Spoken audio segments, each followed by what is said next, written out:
Selamat berjumpa kembali dengan saya Bapak dan Ibu sekalian. Terima kasih atas perhatiannya. Pada sesi ke-112, kami menunjukkan bahwa persoalan kita mengapa sektor manufaktur kita tidak bisa menghasilkan tingkat nilai tambah yang tinggi per unit lahan disebabkan oleh kelangkaan atau ketertinggalan kita dalam body of knowledge dan teknologi untuk menghasilkan produk-produk yang lebih kompleks lagi, lebih terdiversifikasi lagi, ya sebagaimana ditunjukkan oleh dua indikator, yaitu Economic Complexity Index yang rendah dan bahkan cenderung menurun, dan yang kedua Product Complexity Index yang masih berada pada tataran yang rendah, yang mana diukur oleh negatif dari koefisien indikator tersebut. Bapak Ibu sekalian, pada kesempatan sesi ke-113 ini, saya akan menyampaikan suatu pandangan yang mungkin perlu kita sikapi dengan baik, dengan bijaksana, dan tentu saja bukan untuk menjelekan, tetapi untuk menambah semangat kita dan energi kita untuk menghasilkan formula-formula pembangunan ke depan yang lebih baik. Apa yang saya maksud? Yaitu saya mencoba melihat atau menjawab mengapa nilai ekonomi complexity index dari nilai produk Indonesia itu rendah?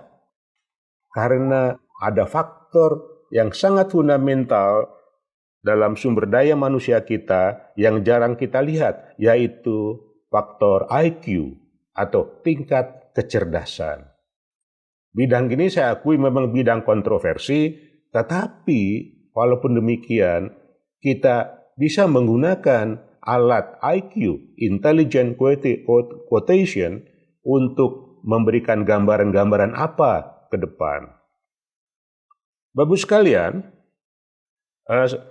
saya mengulang lagi mengingatkan di sini gambaran betapa jauhnya country complexity index kita dengan Korea Selatan katakanlah, dan juga betapa jauhnya indeks produk complexity kita antara palm oil misalnya dengan yang ranking 1 seperti yang saya uraikan pada sesi sebelumnya.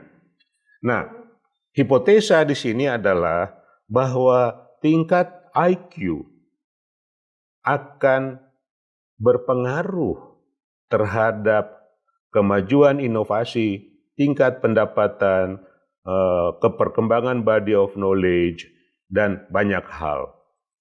Sebaliknya, IQ juga akan ditentukan, dipengaruhi oleh banyak hal, termasuk faktor ekonomi, sosial budaya misalnya, dan juga faktor lingkungan.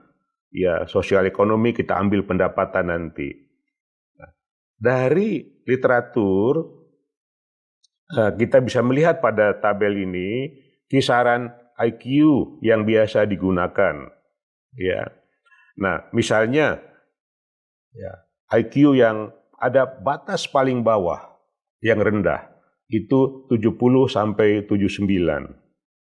Low average 80 sampai 89. Average atau rata-rata 90 sampai 109. Average yang tinggi 110 sampai 115. Kemudian high 115 sampai 129. Kemudian International High IQ Society Membership 124, itu hanya 5% dari jumlah penduduk. Ya, gifted, ya 130 ke atas, ya Mensa Membership 130 ke atas, dan highly gifted atau genius ya 140 ke atas. Yang mana populasi diperkirakan hanya 0,4%. Yang paling tinggi ya itu average, yaitu antara 90 sampai 109 kurang lebih menempati 50% penduduk IQ-nya 90 sampai 109 itu adalah rata-rata. Nah, Bapak Ibu sekalian, ya, mari kita lihat peta IQ menurut beberapa negara yang relevan buat kita. Ya. Rata-rata IQ Indonesia ya berada pada garis batas di bawah, yaitu IQ Indonesia 78,49. Jadi kalau kita lihat 78,49, dia ada di batas.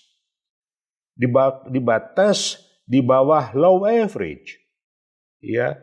Nah, kemudian IQ China ya itu 104,1. Artinya kalau 104,1 ada di average. Jadi rata-rata tingkat kecerdasan diukur IQ orang bangsa China itu pada tingkatan rata-rata.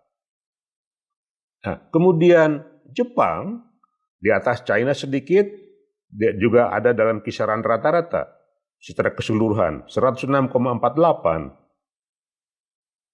Korea Selatan ada di bawah China yaitu 102,35, ada dalam kisaran rata-rata. Ya. Vietnam 89,53. 89,53 ini ada di batas ya, low average memang, tetapi dia sudah mendekati average ya. 90 sedikit lagi 90, sampai 109 katakanlah masuk selang average. Itu Vietnam. Ya, Thailand ya sudah masuk di average. Jadi Bapak Ibu sekalian, kalau kita bandingkan tingkat IQ rata-rata Indonesia dengan tingkat IQ rata-rata di negara ASEAN, yang mana di sini saya ambil kasus Vietnam dan Thailand, kita masih ada di bawah. Apalagi dibandingkan dengan tingkat IQ rata-rata negara-negara Asia Timur, China, Korea Selatan, dan Jepang katakanlah. Ya. Nah, Bapak Ibu sekalian, ya, kita perlu memikirkan hal ini, saya pikir secara serius. Ya, saya sekarang saya mencoba mencari literatur apa yang menentukan IQ nasional, rata-rata IQ ini. Ternyata cukup banyak literatur ya mengenai hal ini.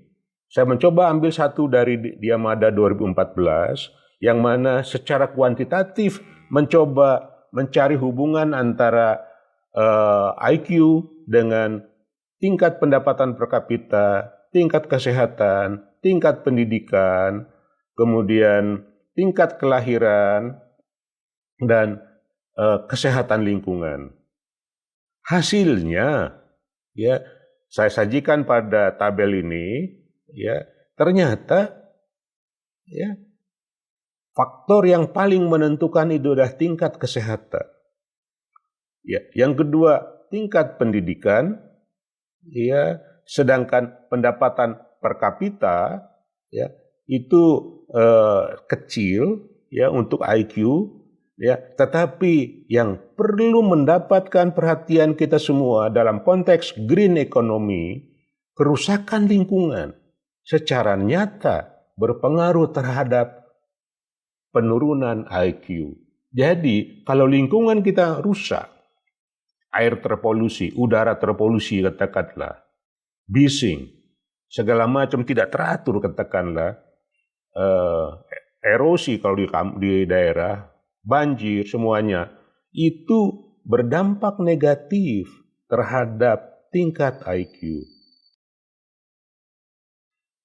Dengan rendahnya IQ, katakanlah, maka potensi untuk masuk ke tingkat pendidikan, ya, pendidikan tadi positif, ya, itu akan menjadi semakin sempit. Gambar berikut, ya, saya ambil dari Gensowski, ya, tahun 2011, menunjukkan bahwa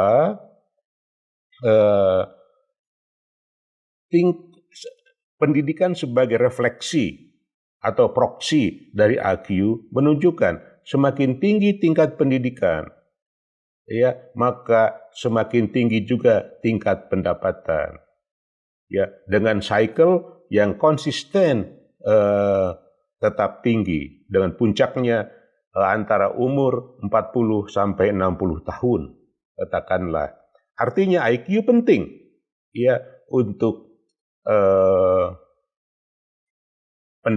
peningkatan pendapatan. Nah, kemudian IQ juga penting untuk meningkatkan Human Capital Index. Sebagaimana dapat dilihat pada gambar yang kami sajikan, ini kami ambil dari penelitiannya Harvard tahun 2017. Ya. Kemudian IQ juga penting terhadap pendapatan per kapita, tadi sudah dikemukakan. Ya, tetapi pendapatan per kapita terhadap IQ penting, cuman koefisiennya kalah dengan pendidikan. Nah, Human Capital Index jelas ya meningkatkan tingkat pendapatan. Jadi Bapak Ibu sekalian, apa kesimpulan kita yang bisa kita ambil dari sesi ke-113 ini? Bapak Ibu sekalian, Economic Complexity Index, Product Complexity Index yang menentukan kemajuan dalam sektor ekonomi, khususnya sektor manufaktur, kelihatannya tidak terdukung oleh kondisi human capital yang ada pada kita, yaitu yang mana IQ rata-rata secara nasional kita relatif di batas bawah. Nah, dengan demikian, ya, kita harus banyak belajar dari negara-negara, terutama, ya, saya pikir China. Bagaimana China mengembangkan organisasi pendidikan, research dan lain-lain, ya, tentu saja Jepang dan Korea dan Thailand juga, serta Vietnam, ya, supaya kita bisa menemukan strategi besar ke depan bagaimana meningkatkan IQ ini sebagai satu elemen utama, ya, dalam pengembangan human capital, ya, untuk perbaikan lingkungan, perbaikan ekonomi, dan perbaikan kehidupan keseluruhan yang sifatnya sustainable. Jadi kesimpulan utamanya adalah Indonesia harus bekerja keras dalam rangka meningkatkan IQ dan karakteristik sumber daya manusia penting lainnya untuk mengejar segala ketertinggalan kita. Demikian Bapak Ibu sekalian, dan terima kasih atas perhatian Bapak Ibu sekalian. Sampai jumpa di sesi ke-114. Terima kasih.